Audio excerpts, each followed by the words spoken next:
Okay, so let's start with this y is equal to the square root of the x sine of x. So in other words, y is equal to the square root of u, and u is equal to x times the sine of x. So the first thing we do is we're going to take the derivative of u with respect to x. So du dx is equal to the derivative of the square root of u is equal to 1/2 u to the negative 1/2. And then du dx is equal to the derivative of x sine x. So we need the product rule for that. So we're going to have x, and this will all be in parentheses, times the cosine of x plus 1 times the sine of x. So then we're going to replace u with the square root of x times the sine, or x times the sine of x. So we're going to get 1/2, or 1/2, times x times the sine of x to the 1/2, or just the square root. And that's multiplied by this quantity we have in parentheses. So we're going to end up with x times the cosine of x plus the sine of x. And so we can rewrite that finally as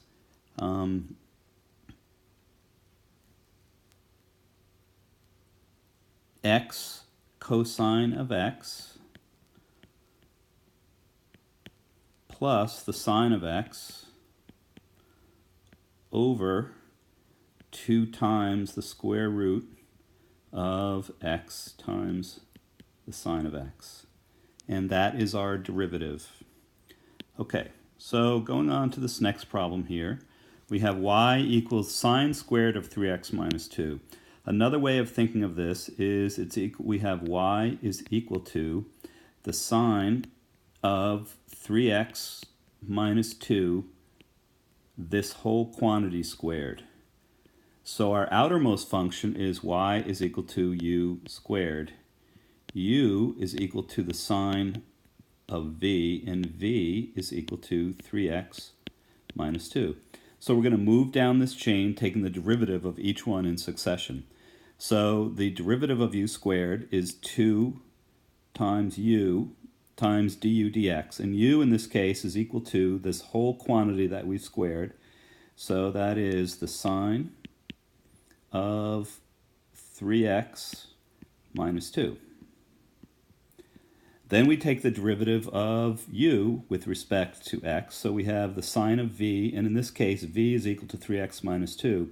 So the derivative of the sine of v is the cosine of v. So we have multiplied by the cosine of 3x minus 2.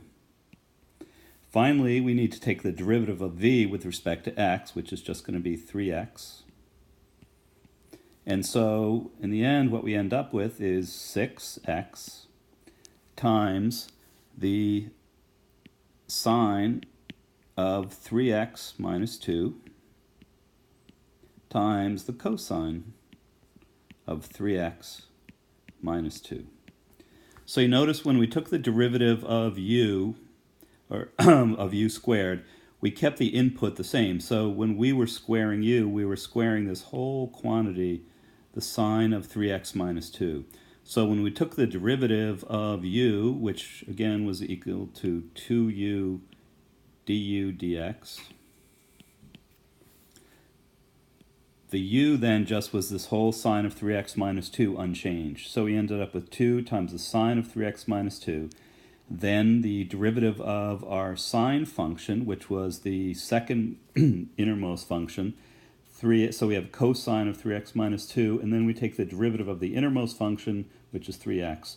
And when we put that all together, we end up with our final 6x times sine of 3x minus 2 times cosine of 3x minus 2. Okay, so let's move on to our next. Okay, so here we have y is equal to the natural log of the tangent of x squared minus 1. Okay, so let's take a look at what's going on here.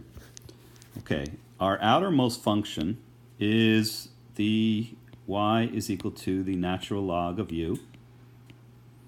We have u is equal to the tan of v, let's say, and v is equal to x squared minus 1. So the derivative of the natural log of u is 1 over u, so that's going to give us 1 over, in this case, tangent of x squared minus 1.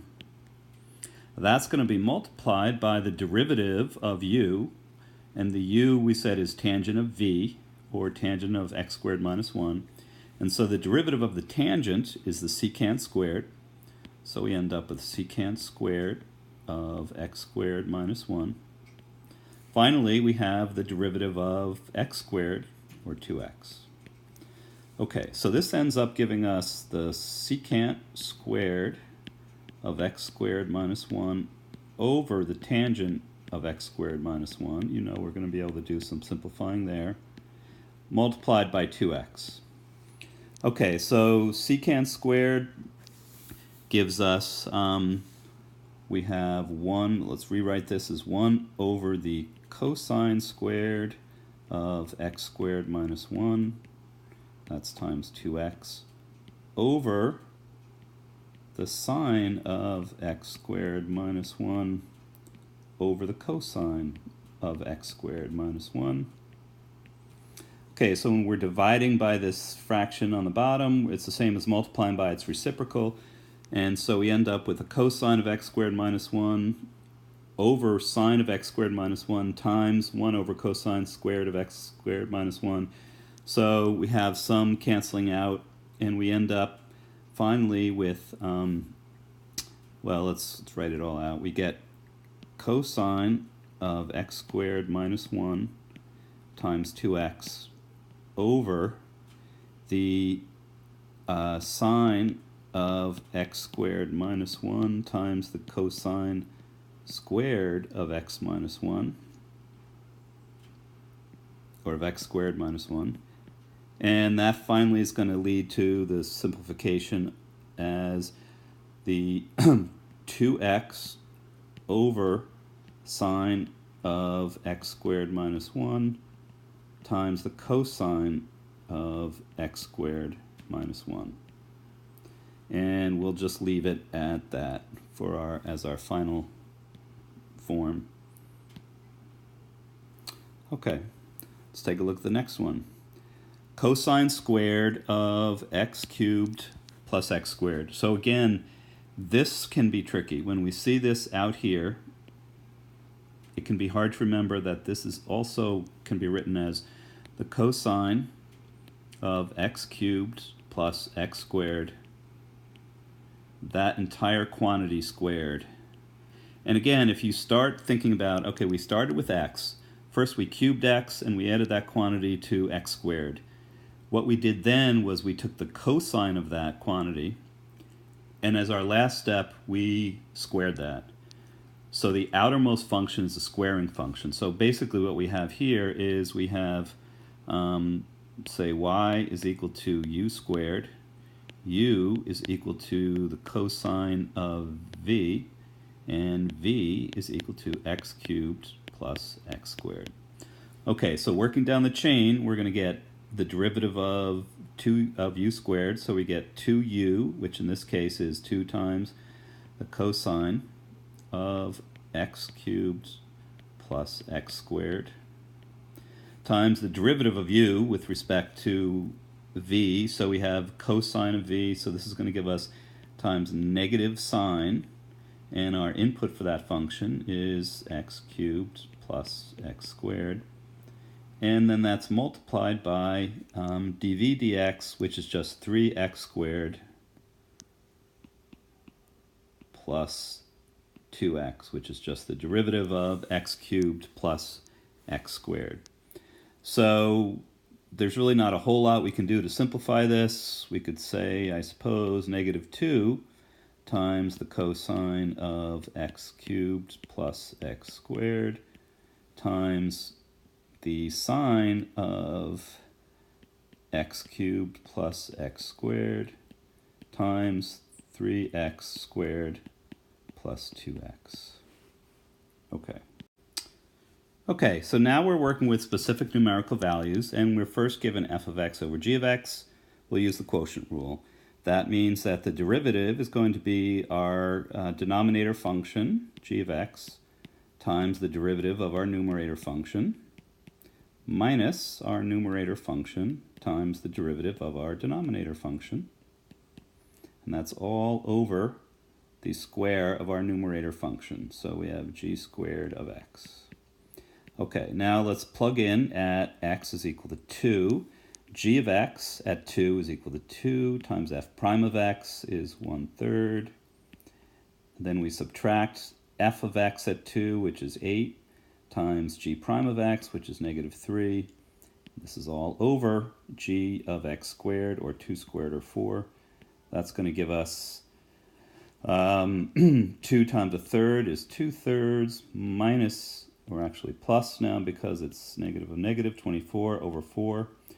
24 is equal to 72/3, so let's say therefore we end up with 74/3 over 4 is going to be equal to 74 over 12 is equal to 37 over 6, or 6 1/6. Okay. So now let's take a look at our next one, which we have to use the chain rule at x is equal to 2. So by the chain rule, we're going to get that the derivative of this thing is equal to f of f prime of g of x times g prime of x. And again, this is all evaluated at x is equal to 2. So let's take a look back. So we have so g of 2 is equal to 2, and f of 2, or f prime of 2 rather, is equal to 1/3. So this piece here becomes 1/3 times, looking back again, g prime of 2 gives us a value of -3. So we end up here with -3, and this then evaluates to -1. Okay, next one, we have the square root of f squared of x plus g squared of x. Okay, let's rewrite this as the square root of u, where u is equal to, in this case, we're going to say f of x squared plus g of x squared. So remember, when we're taking the derivatives of these functions, f of x is evaluated and then that quantity is squared. So the outermost function there is a squaring function. Okay, so the first thing we'll do is we'll take the derivative of the square root of u, which is just going to be, again, because this is equal to u to the 1/2, by the power rule, we get 1 over 2 times u to the 1/2, or in other words, 1 over 2 times the square root of f squared of x plus g squared of x. This is going to be multiplied by the derivative of f squared of x, f plus g squared of x, which is going to evaluate to, remember again, u is equal to f of x squared. So we first take the derivative of the squaring function, which is, again, just equal to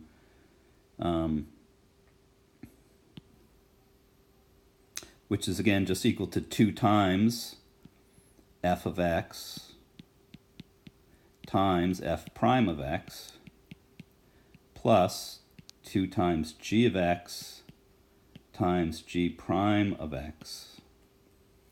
Okay, so now we need to go plug in everything here.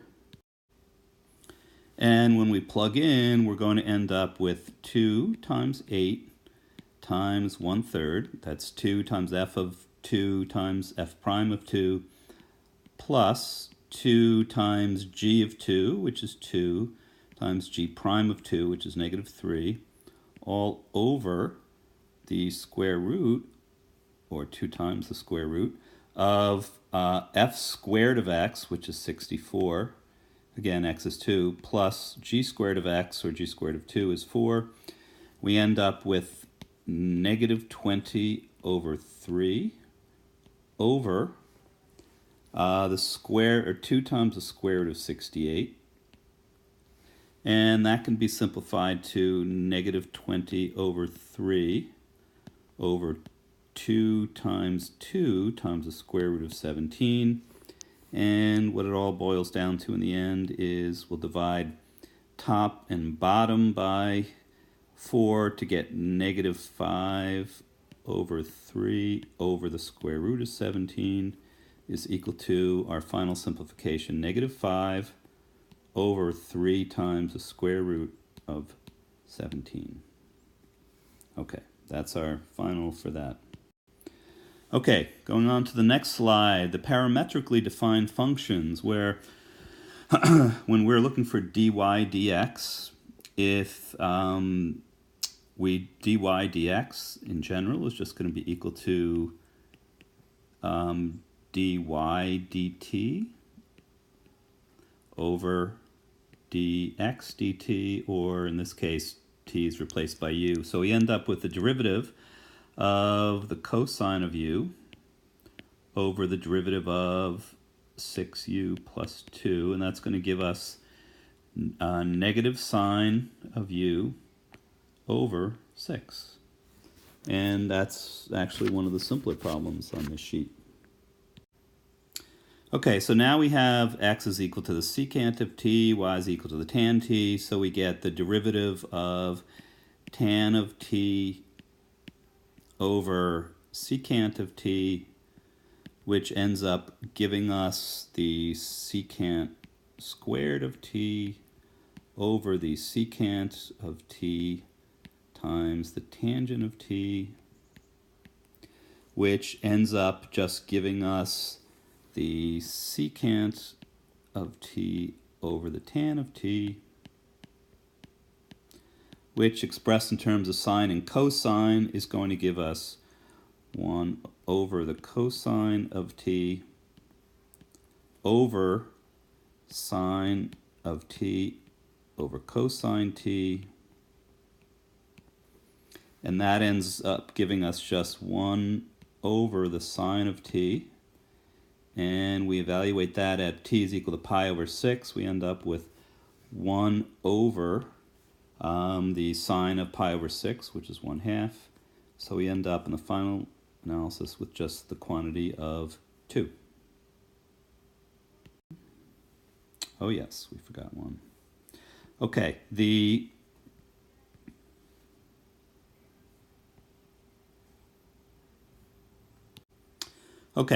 we now are into implicit differentiation, where we are no longer have a function where one variable is defined explicitly in terms of another. And so our approach here is to say we're going to take the derivative of x squared y plus xy squared and 6. Okay, the derivative of x squared y requires us to use the product rule. So we have the derivative of x squared, which is 2x, times y, plus x squared times the derivative of y, which is just dy dx, plus the derivative of x times y squared, which is just y squared, plus x times the derivative of y squared, which is 2y dy dx, is equal to the derivative of 6, which is just 0. All right, so we then isolate our dy dx term, so we end up with x squared dy dx plus 2xy dy dx is equal to negative 2xy plus y squared. We factor out the dy dx and divide by that its coefficient. So we end up with dy dx is equal to negative 2xy plus y squared over x squared plus 2xy.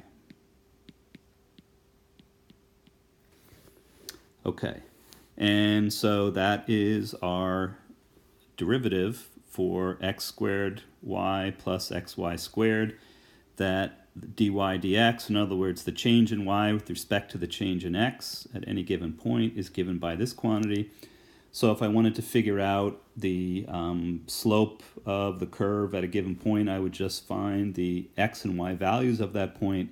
I would plug them in for x and y here, and that would give me the quantity that is equal to the slope of the tangent at that point on the implicitly defined curve.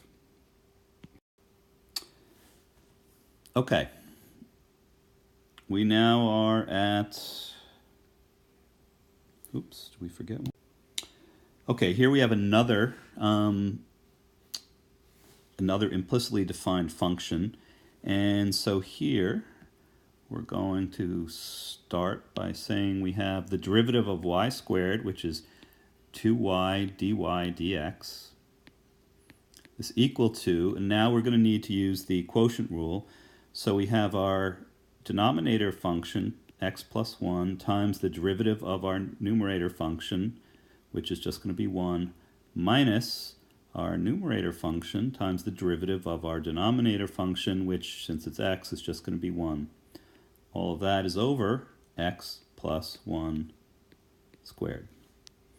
Okay, so now we're going to rewrite this so that we're going to get, first of all, we'll simplify here. We'll say that 2y dy dx is equal to, this is going to give us x plus 1 minus x, and then because we have a minus negative 1, another plus 1 all over x plus 1 squared, which is just equal to 2 over x plus 1 squared.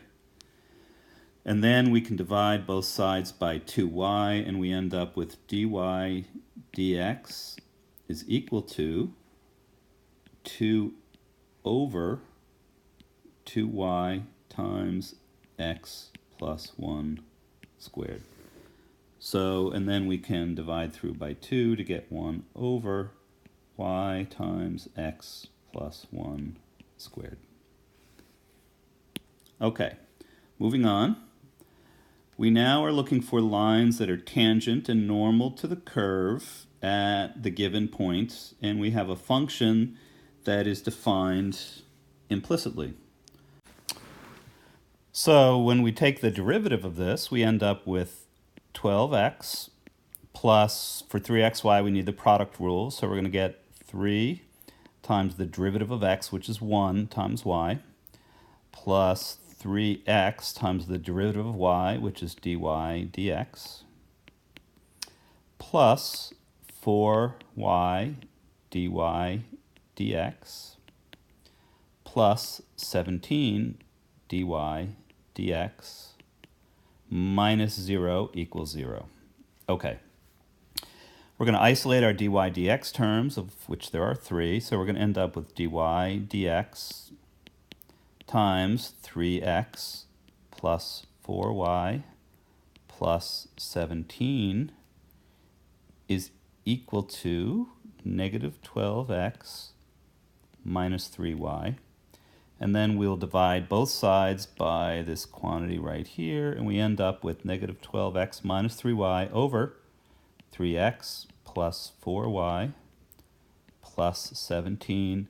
So we have this thing is equal to dy dx. So now we have a point negative 1, 0, and we want to find the lines that are tangent and normal to the curve at the given point. So we will replace our x and y values with negative 1 and 0. So that gives us negative 12 times negative 1 minus 3 times 0 over 3 times negative 1 plus 4 times 0 plus 17 is going to give us positive 12 over negative 3 plus 17 is positive 14 equals 6 over 7. And when we put that into the point slope form, we get y minus 0, or just y, is equal to 6/7 times x minus negative 1, or plus 1. So that's the slope of our tangent curve. Our normal curve is perpendicular, so it has the slope of -7/6. So again, we use our point slope form. Y minus our y value of 0 is equal to our slope for the normal, -7/6, times x minus our given x value, which is -1, so we end up with x plus 1. So that would be the equation of our normal curve at the point -1, 0 for our implicitly defined function given up here.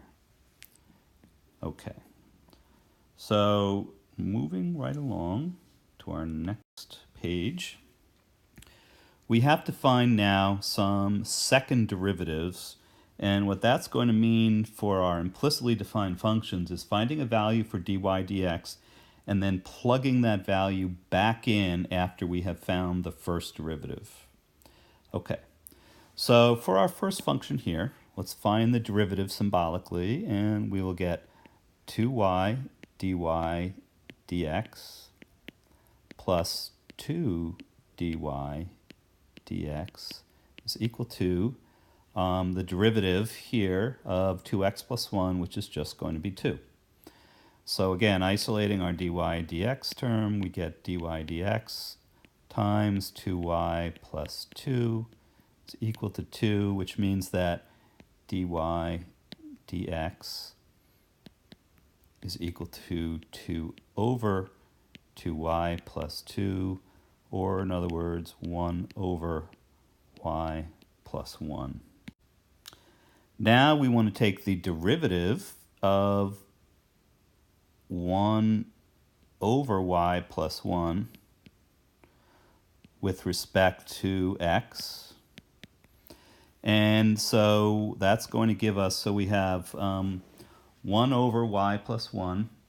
And so using our quotient rule, we have the derivative function y plus 1 times the derivative of the numerator, which is just 0, minus the derivative of our denominator function, so that would just be dy dx, times 1, and that's all over y plus 1 squared. But since we already have a value for dy dx, which we know is 1 over y plus 1, we're just going to go back and substitute that in for what we just found when evaluating the second derivative. Okay, so simplifying, we have the y plus 1 times 0, that's just 0, minus dy dx times 1. So we end up with just negative dy dx over y plus 1 squared. But when we substitute in our value for dy dx, we end up with negative 1 over y plus 1 over y plus 1 squared is just going to be equal to negative 1 over y plus 1 cubed, because we divided top and bottom by y plus 1, or multiplied, and we ended up with negative 1 over y plus 1 cubed. Okay, so now we're going to end up doing something similar over here. Maybe a little more complicated, but okay, so we start by saying we have the derivative of x to the 2/3. That's going to be 2/3 x to the negative 1/3. And the derivative of y to the 2/3 is going to be plus 2/3 y to the negative 1/3 times dy dx, and all that's equal to 0. So we're going to say therefore that 2/3 y to the negative 1/3 dy dx is equal to negative 2/3 x to the negative 1/3. We'll divide both sides by 2/3 to get y to the negative 1/3. dy dx is equal to negative x to the negative 1/3. And then what we're going to do is we're going to multiply both sides by y to the positive 1/3, and that'll cancel out the y to the negative 1/3 here. It'll give us just 1. So we'll end up with dy dx is equal to negative x to the negative 1/3 times y to the 1/3. Now I could have divided both sides by y to the negative 1/3, and I would have ended up with a quotient, giving me the quotient rule, but I decided to give me something that would allow me to use the product rule, which is just a little bit simpler. Okay, so now I want to take the second derivative here. So I'm taking basically the derivative of dy dx with respect to x. And so using the product rule, that's going to give me the derivative of negative x to the negative 1/3 is negative 1/3 times negative x, or another, well, the two negatives cancel out, so I'll end up then with just positive 1/3 times x to the negative 4/3 times y to the 1/3 plus negative x to the negative 1/3 times 1/3 y to the negative 4/3 dy dx. Okay, so that's going to give me x to the negative 4/3 times y to the 1/3 minus, because we have a positive plus negative here, x to the negative 1/3 times 1/3. Oh, I should have a 1/3 over here as well. X to the negative 1/3 times 1/3 times y to the negative 4/3, now times our dy dx, which is negative x to the negative 1/3 times y to the positive 1/3. Okay. So we know, therefore, that we have two terms, each of which is divided by 3. So let's put the 3 in the denominator, and let's start to simplify a little bit. So we have x to the negative 4/3 times y to the 1/3 minus x to the negative 1/3 times y to the negative 4/3 times a negative of x to the 1/3, so this becomes a positive, so we end up with x to the negative 1/3 times y to the 1/3, and since we have all of these in one term, we can start to simplify. We end up with x to the, and this is all over 3, by the way, all of this is over 3, so we end up with x to the negative 4/3 times y to the 1/3 plus, so we have x to the negative 1/3, x to the negative 2/3, so we have x to the negative 2/3 times, we have a y to the negative 4/3 and a times y to the positive 1/3, so times y, all of that is over 3. And there's a bunch of different ways that we could change, but this thing is in this form fine. You don't need to do any more with it. We could have move some of these negative exponents down to the denominator, but there's really no reason to do that.